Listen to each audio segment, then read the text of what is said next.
Hello, and welcome to episode 12 of Let's Learn Blades in the Dark. In this episode, we'll cover flashbacks and teamwork. So, a flashback allows you to roll for an action in the past that impacts your current situation.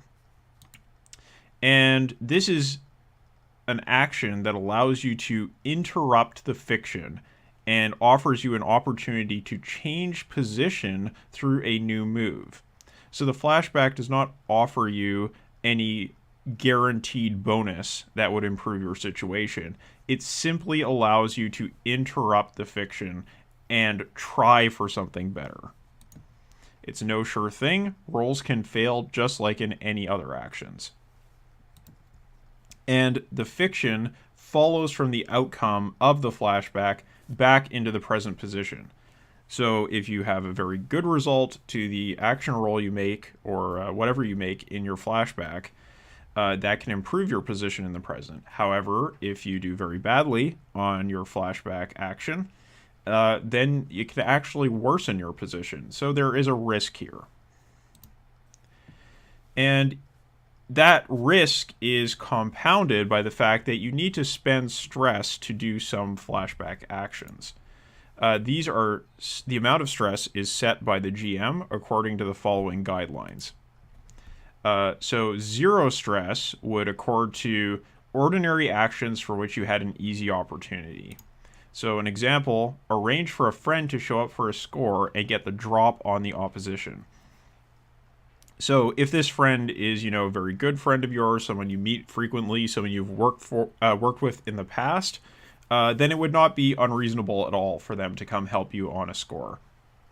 No problem, no stress cost. You just do the flashback.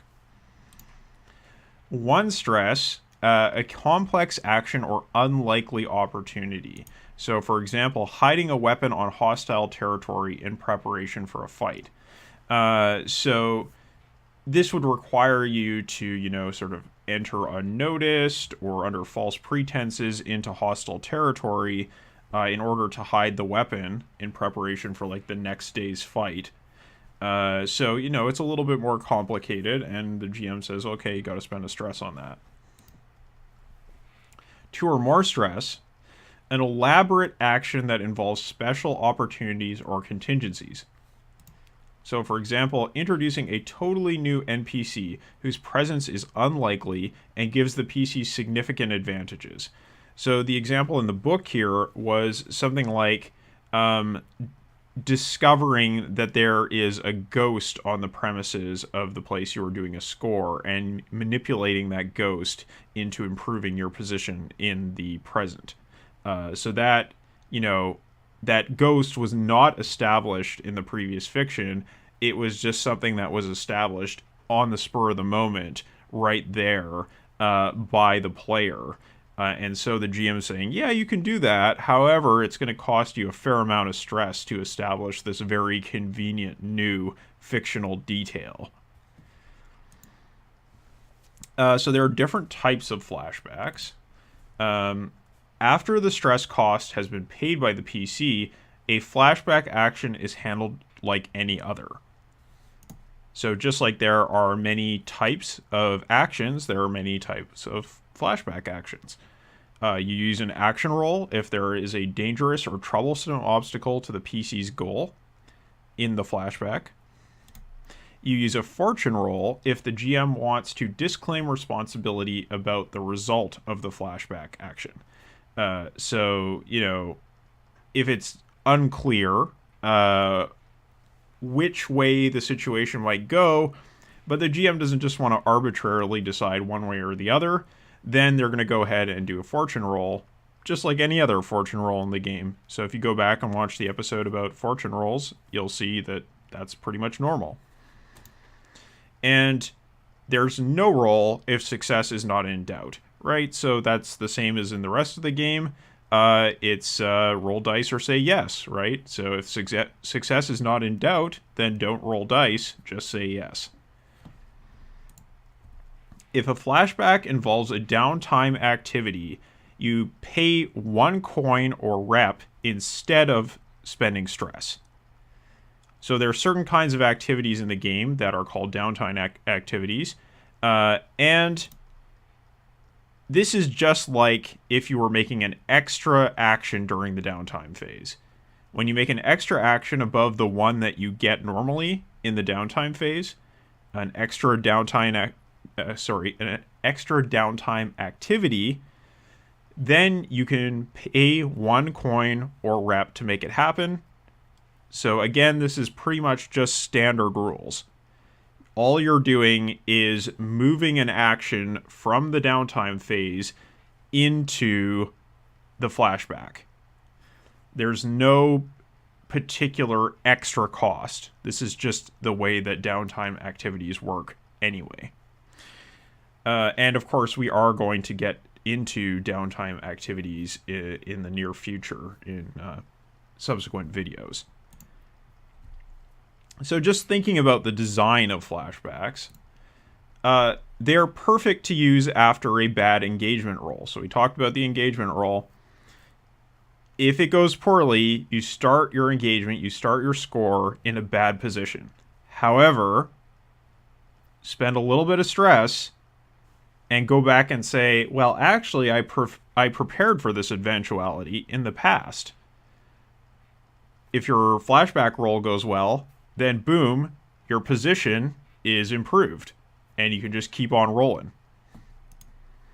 So this responds to problems that do happen instead of those that might happen.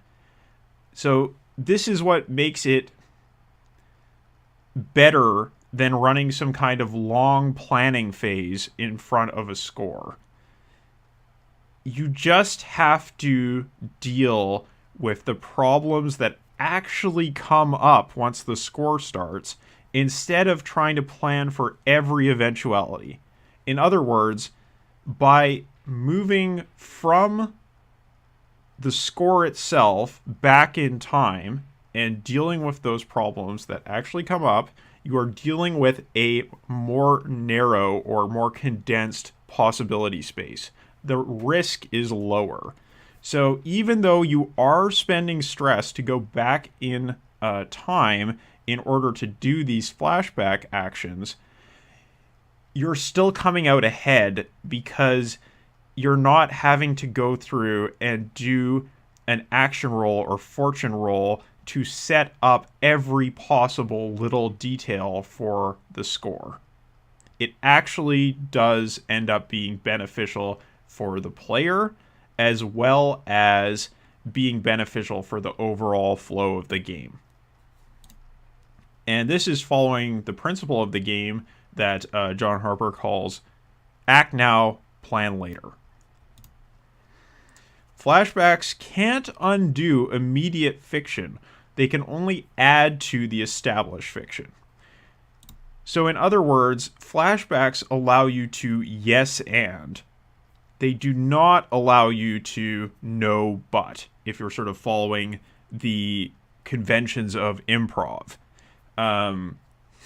So if you get into a bad engagement situation and the guards of the manor you're infiltrating have prepared for your arrival and they've staged an ambush, you cannot say, oh, I'm going to do a flashback. Actually, that never happened because we did something in the past to make sure that those guards don't exist anymore. We already killed the guards. You can't do that. But you can say, oh, I knew there was probably going to be an ambush, so I prepared this special item. Or I made sure we had backup to ambush the ambushers. That's a yes and, not a no but. If you want to see examples of flashbacks, go to page 133 in the book. There's plenty there. Check them out. All right, so that's flashbacks. And now we're going to move on to teamwork. Teamwork maneuvers are maneuvers that can be done cooperatively by PCs. So that's pretty obvious, right? That's what teamwork is, working cooperatively. There's 4 types. The first one is the assist maneuver. Then you have leading a group action. Next, protecting a teammate. And finally, setting up another character's action. So teamwork actions are optional and they are restricted by fictional positioning. So this applies to all of these. You never have to do a teamwork action. You can always act individually. And you're never free to do whatever teamwork action you want. It always has to be plausible within the fiction. So to begin with, we can talk about assists. And there are 3 steps to doing an assist. First, you describe how you help the other PC. Next, your player or your PC takes 1 stress, and you give +1 to the assisted player's roll. Give them +1 die. So that's basically the transaction that happens in an assist. Take 1 stress, give +1 to assisted player. However, if it's justified by the fiction, the assisting PC also suffers the consequences of the roll. So, they help out, but maybe if there's some bad consequences, well, they put themselves into the situation. They were there in the fiction, and now they're going to suffer the consequences, right? So, for example, there's a boiler. It's going to explode. There's a player who's trying to fix the boiler or to, make sure it vents into a different room. Another player character comes in and says, oh, I've got like a wrench or a tool that you can use for this. Helps out, and they manage to do the venting maneuver. However, the steam also erupts back onto them and they take harm, right? Like, they both take harm. That's because they're both there, and that's justified in the fiction. That's not always the case with every assist. But if it is the case that it's justified in the fiction, the GM should make sure that both characters suffer the consequences. Only 1 player can assist any given role. So there is a hard limit on how many assists any role can get. However, assistance can be given by other players with a setup maneuver. So if you set up the assist, or if you set up the actual role to begin with, then other players can help out. And we're going to get into that. Can someone else then assist with the setup? Right? If you could have an assist roll on an action, and then someone can set up the assist, can someone assist with the setup? Yes, actually, they can. Because a setup is an action, and an assist can help with an action. However, even if you do chain these actions, like so, if you read from the inside out, you have an action roll, someone assists on that, someone sets up the assist, then there's a flashback, someone assists with the setup, then there's another flashback, right? Like, this is, you can keep going back and back and back and back and trying to make the bonus happen. There's nothing in the rules saying you can't do this. However, there are a lot of limits on trying to do this. First of all, if you want to do an assist, you got to spend a stress. Setups, they can also cause stress, right? And a flashback can also cause stress. So you're going to have these escalating stress costs, right? That's going to start limiting things. Next, you have the player count.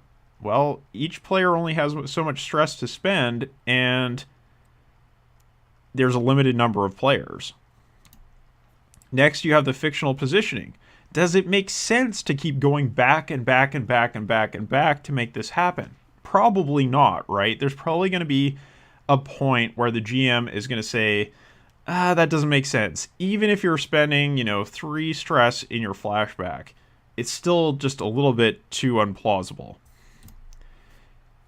Player patience is also a limit. This is just kind of bad play, right? Like, this is not interesting, and eventually people are going to be like, let's call it, let's just say we failed. Or the GM's going to say, you know, come on, let's move on. This is silly. And then finally, there are diminishing returns because only one assist is ever ultimately applied to the action roll. So why would you do all of this, spend so much stress just to add that +1 to an action roll? That's crazy, right? So in that case, you're probably just not going to do this. There's no rule saying you can't do it. However, there's so many things in the game that say you shouldn't do it. It's silly. So the next teamwork maneuver that we're going to talk about here is a group action. When you lead a group action, you coordinate multiple members of the team to tackle a problem together. Okay, it's pretty simple sounding. However, there are some details to pay attention to. One PC leads a group action. All involved PCs, or all involved members, I should say, roll the same action. They use the same action rating. You can't have each member of a group action do whatever they're best at. That's not how this works. Everybody uses the same action rating. Or whatever their action rating is for the action, I should say. Because, you know, some might be better at it, some might be worse at it. The leader, their role has no special significance. So it doesn't matter if the leader rolls well or poorly. That's not what's at issue here. The leader spends 1 stress for every 1 to 3 roll result in the group. So that's not to say for every 1 to 3 roll. It's for every roll, like every member who rolled a 1 to 3 as their highest result. So the result of their action roll was a 1 to 3. For every one of those, the leader spends 1 stress. The leader's role is not to make the highest roll in the group. It is to spend stress for everyone in the action. Whenever someone messes up, whenever someone screws up, the leader has to spend stress to get everyone through the group action. The highest roll result counts as the result for the entire group in the action. So every player character or every character involved in a group action who gets a 1 to 3 as their highest result causes the leader to spend 1 stress. However, out of that whole pool of results, whichever roll result is the highest, so let's say you have 5 player characters in the group, and 4 of them get a 1 to 3 result. Okay, that's pretty bad. However, 1 of them crits. The result for the entire group, in this case, is a crit. It's whatever is the highest. If someone did not roll in the group action, they are not included in the result. So this means there are no free riders.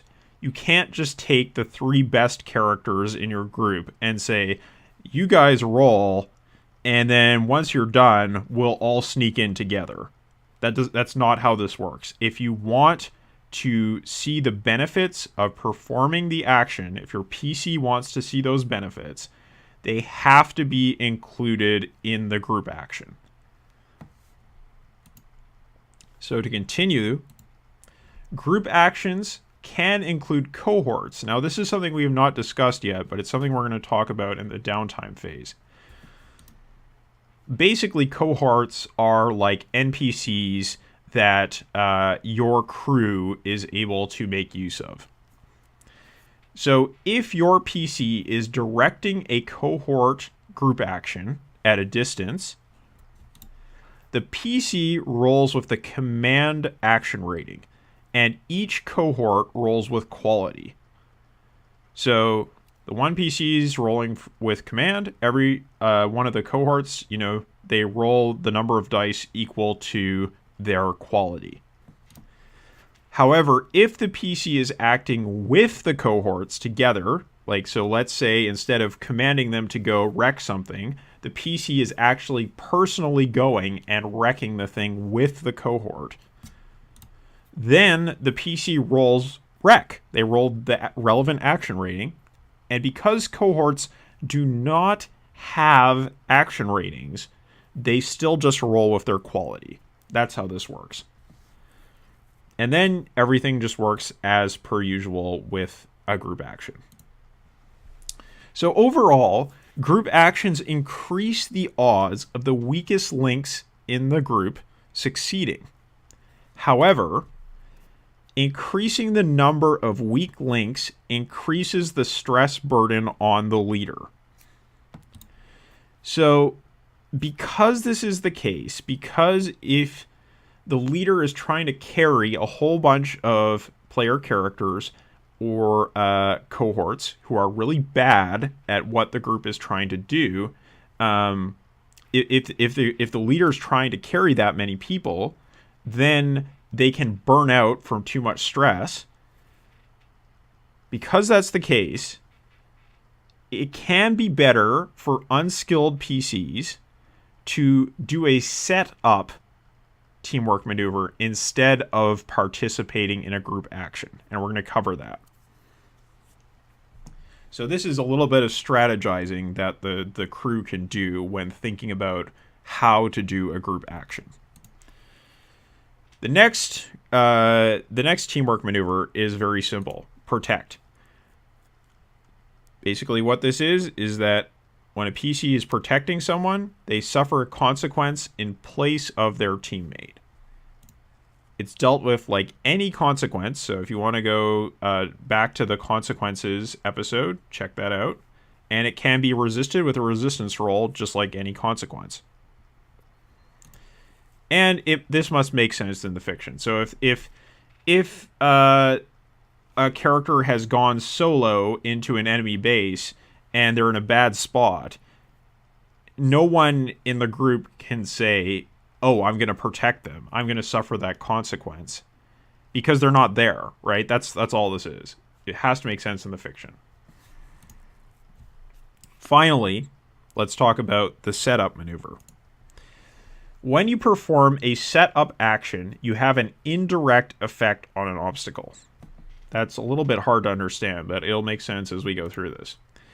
So if you successfully do a setup roll, if you don't fail your setup roll,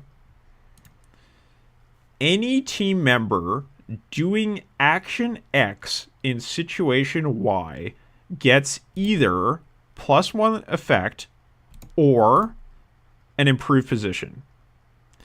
The player who did the setup action must choose one of these to apply to every case where there is a setup bonus.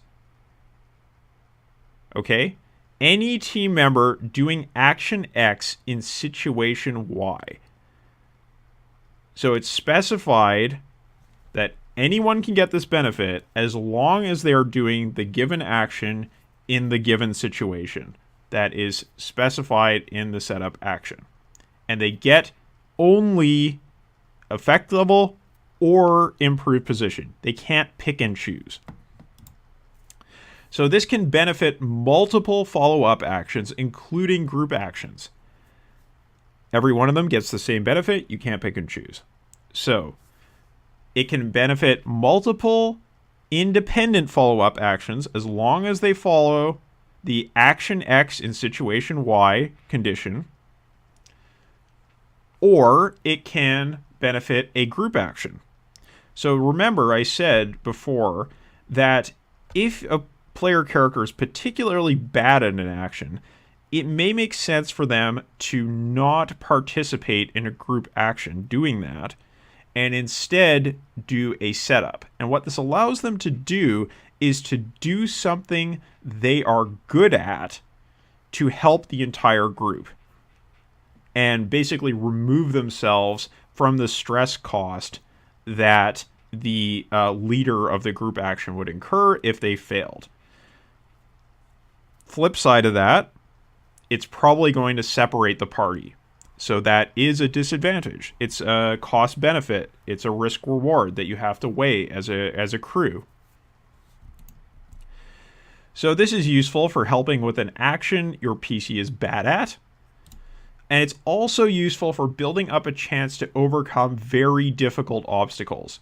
So if there is an obstacle that is so difficult, it has so many things stacked against you, that when you roll the action roll, you're going to get 0 effect. You can use setups to get that +1 effect level.